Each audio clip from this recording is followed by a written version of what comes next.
So I'm sitting on the couch, folding laundry and listening to my audiobook.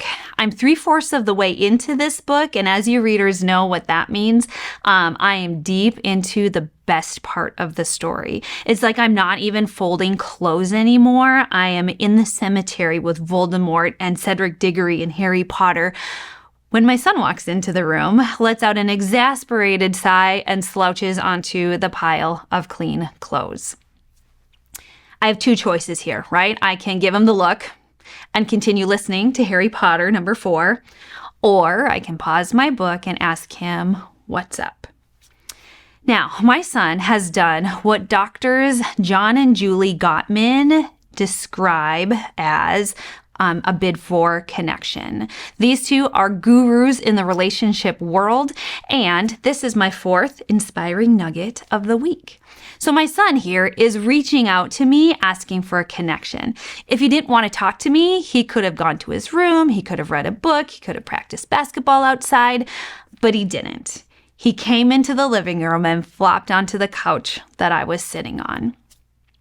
Now, making a bid for connection is vulnerable. It's like placing your heart in your hands and holding it out to another person.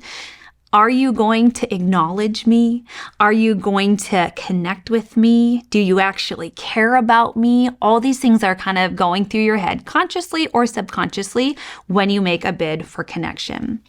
Now, bids for connection can look many different ways. They could be a sigh or another sound like that. It could be physical proximity, maybe some nonverbal communication, maybe bringing a gift home, flowers, or your child bringing a picture they colored for you. Maybe it's an act of service, cleaning something without being asked. When we are presented with a bid for connection, there's a couple ways that it could go. We could turn towards, and this means that you acknowledge the bid, that you validate the feelings, you respond to their vulnerability. And what will happen is the person will then feel cared for, accepted, important, worthy. For example, my husband is fabulous at acts of service. And so the other night I came home after a long day and I noticed that he had cleaned the stovetop. And I acknowledged it right away. I was like, oh, babe, you cleaned the top of the stove. Thank you so much. And he was like, yeah, whatever. But just reacting, just saying it as soon as I noticed it, validated that he did it for me and hopefully makes him feel like I notice the things that he does for me and that those things are important to me. Now, the second way that this could go is to turn away from. And so if, again, he had done the stovetop and I came home and I noticed it, but I didn't say anything. Maybe I'm frustrated at him for something that happened a while ago and I'm thinking, oh, great, like now he's just trying to win me back by doing this act of service. And so I don't say anything. I'm like, I noticed that he did that, but I'm just going to keep going along in my day. Now, what that can do is build resentment, right? Like if he's done this thing, but I don't acknowledge it, I don't respond to it at all. Again, he is like holding out his heart for me. And I'm like, I don't really care.